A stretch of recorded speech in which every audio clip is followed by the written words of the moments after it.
लवकर पोलीस स्टेशनला जा, हे लोक मला जीवे मारणार. संतोष देशमुखांचे शेवटचे वाक्य. देशमुखांच्या चालकाच्या जबाबात माहिती समोर. रमजान ईदच्या आदल्या दिवशी बीडमध्ये मशिदीत स्फोट. अर्धमसला गावातील मशिदीत जिलेटिनच्या कांड्यांचा स्फोट. 2 संशयित पोलिसांच्या ताब्यात.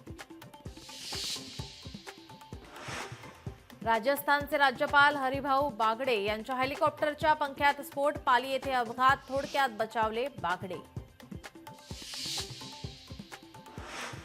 इतिहासकार इंद्रजीत सावंत धमकी प्रकरणी प्रशांत कोरटकरला न्यायालयीन कोठडी. कोरटकरचे वकिलांकडून जामिनासाठी अर्ज. 1 एप्रिलला सुनावणी.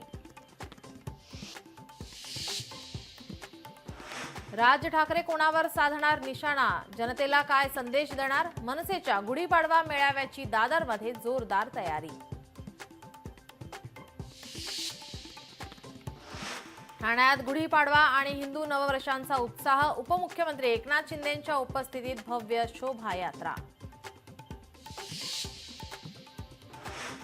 3.5 शक्तीपीठांवरही गुढीपाडव्याचा उत्साह. कोल्हापूरची अंबाबाई तुळजाभवानी माता, माहूरगडची रेणुका माता आणि वणीच्या सप्तशृंगी देवी मंदिरात गुढीपाडवा साजरा.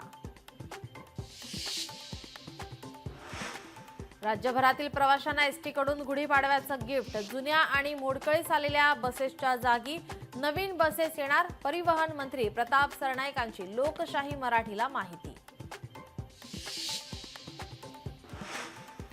पुण्याचे माजी महापौर राष्ट्रवादी काँग्रेसचे नेते दत्ता धनकवडेंच्या घराबाहेर जादू टोण्याचा प्रकार. धनकवडीतील बंगल्याबाहेर काळ्या जादूचा प्रकार. संशयित महिलेविरोधात गुन्हा दाखल.